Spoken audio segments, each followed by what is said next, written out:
All right, Kelechi, let's pick your brains on why the summit has probably come to Port Harcourt, because I was taking a chronology of what the HSE stands for. Of course, how it has come through. It is something that's obtainable in other climes also. But why Port Harcourt?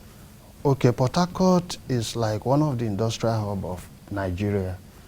And most times when you see these events, they are always taken to Lagos State, the center of excellence.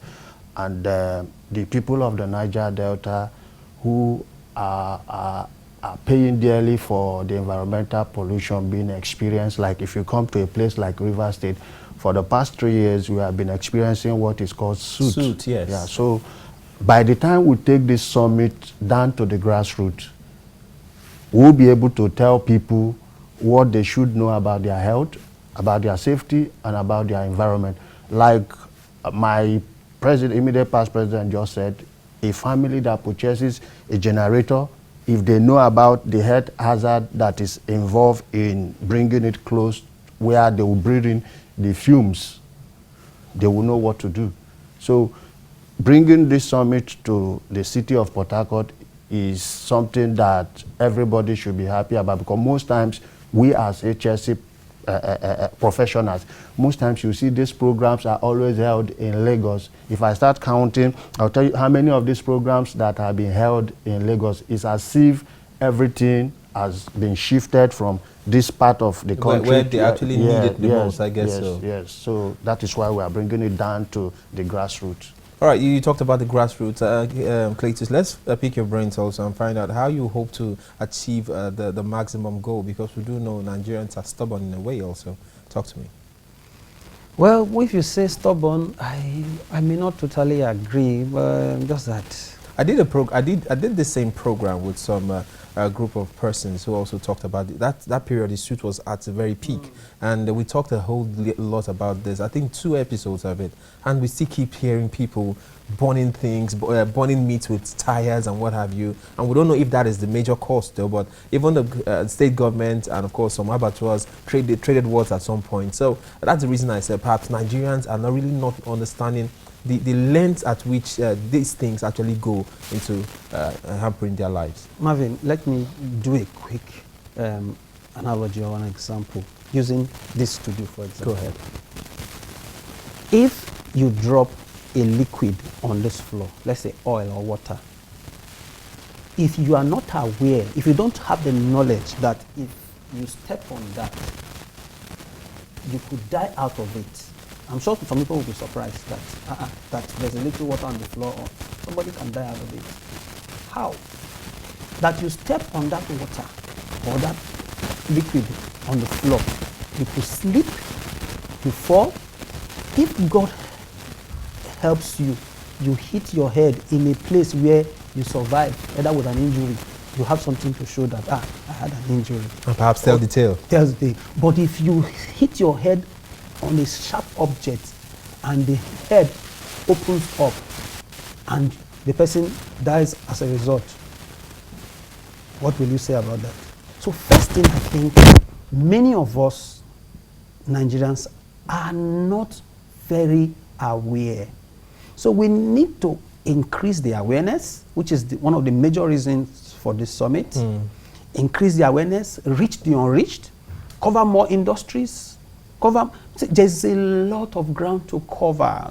Every day we're hearing of market fire, we're hearing of, we need to come together, bring these people together. Oh, market leaders, there's something to be done. You prepare. If we have a preventive culture, if we have a proactive culture, these things will not happen. So firstly, we need, because when a man knows that if I do this thing, this is the result, I'm sure he wouldn't want to do it. Yes, like you said, some will be stubborn to still want to try it. But let's increase the awareness. Let's get people to know what the issues are. And let's teach them what they need to do. That's the essence of this. So how has been the synergy? How has been the synergy is a word right now between the HSE and of course the state government. Let's use the state government now because this is holding in River State, Port Harcourt. Talk to me, Kelechi. All right. In the course of this program, we have been able to reach some of the top state officials in Rivers State, which is the host state, though it's supposed to cover the whole of the South region. Delta, right? Yeah, but for the host state, we have been able to get in touch with the director. Okay, he's called the sole administrator of Rivers State Waste Management Agency. We have written, and we have also gotten to the Speaker of the State House of Assembly, because if they know the importance of health, safety, and environment, they'll be able to make laws. To make laws that if you want to set up this business, these are the things you need to do. Like we have laws, international laws. They will now localize this law, bring it home, so that the people will know, if I want to set up a business or an industry, these are the things I ought to do, so that I can be able to protect not only my workers, but the surrounding, society, the man who your activity might affect. So we are in touch with them. You talked about the bill. It took me back right now, because just this morning we understand that the president have signed into law the stopping of open defecation. How do you assess, or how do you react to that particular one? Well, I think it's a good one. It's a good one. It's been long overdue. But you know what we always know, the problem with us is not actually the laws, it's implementation. Yeah, so if we are able to work at implementation, enforcement, and the rest of it. Now, I have to be frank with you. When he was speaking, we talked about the fact that Lagos is where these things are happening. Yes, Lagos is the center of excellence. That's why we are bringing it this way. It will interest you to know that 11th of April this year, we had our first HSE summit. True, I saw that online. Which we had almost over 3,000 persons in attendance from all walks of life. Almost every state in Nigeria, people came. You know, so we were able to reach as many.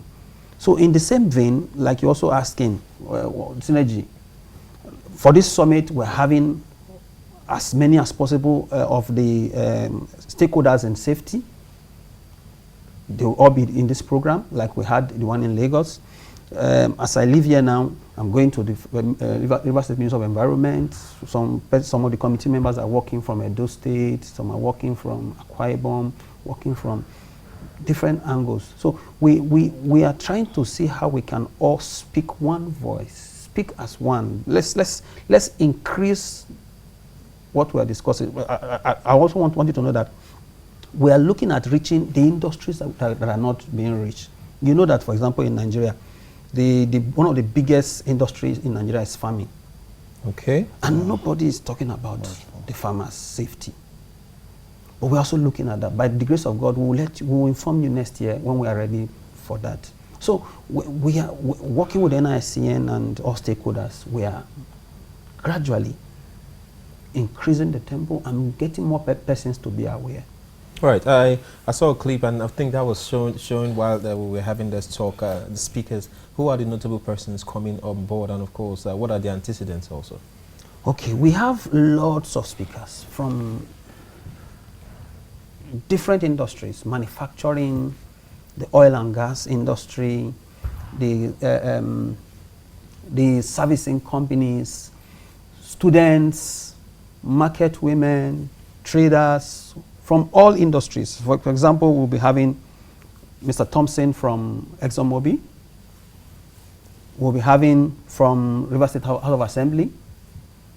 We'll be having from Rivers State House of Assembly. We'll be having the DG, Lagos City Commission. We'll be having from the Power Holding. We have Jamil. We have from the trainers. Name them. From different industries, we're having even foreigners. We have MDs, captains of industries. We will all be sitting down to discuss these issues. From Indorama, we'll be having some persons from Notore. These are different industries. We need to sit down and talk. Even when it comes to training, education of safety officers, safety managers, safety professionals, we'll be discussing. We want to guide people right. So in the course of this program, we'll be looking at things like HSE lifestyle, building a robust HSE culture. HSE, let's make it a lifestyle and build a robust HSE culture. Jamil Badmos will be taking this. We'll be looking at the role of the regulators in HSE. Okay. We have so many regulators. We have Federal Minister of Labor, Dr. Mrs. Ifeanyi will be there. She's the number one safety person in Nigeria. We'll be having from DPRO, we'll be having from Federal Road Safety, we'll be having from Federal Fire Service and State Fire Service, Ministry of Environment, we'll be having from professional bodies. All of us will be coming together. We're also having one of the topics, the role of the regulator in HSE, looking at the example of Lagos State Safety. As far as Nigeria is concerned, Lagos State is the only one that has Safety Safety Commission. Commission. Wow. They are the only one, and I can tell you they are doing wonderfully well. So the immediate past DG will be coming, and he will be speaking on the role of the regulators in HSE. Before we go on that break right now, you talked about Lagos having the only commission in Nigeria. And we started off the show by looking at the fact that the Niger Delta needs even more than what Lagos State is getting when you talk about safety, when we look at what it's producing and, of course, the degradation it has caused. So what is the HSC doing to make sure we have a commission here in 1 minute before we go on that break? Okay, well, for example, in Edo State, we've kicked it off. In Akwa Ibom, it has already passed second reading. In River State, we had a little hitch, which I wouldn't want to say. But we hope that from this summit again, we'll kick it off. I was at the River State House of Assembly. I spoke with a few of them the other day, and the need to restart it has really been kindled. So, like the Delta State, same thing is being done. So we are expecting that leaders who are vested with this responsibility will see the need to have their own safety commission, because nobody will ensure the safety of your people except you do it yourself. So that's why we are happy with what Quest is doing for us today, because this is an avenue to tell the leaders that there's a need to ensure the safety of your people. Because let's be sincere. Until there are regulations and rules and laws, many will not do the right thing. True. So there's a need, for example, in Lagos State, for example, you don't show a cinema without playing a HSE video, telling the people these are the do's and the don'ts. If you dare do that, 1 million naira per film. Wow. Because if there is an emergency in that cinema hall and people don't know how to respond, there will be lots of casualties. So, as you are building, people should be able to, because in recent time we've seen collapse building and what have you.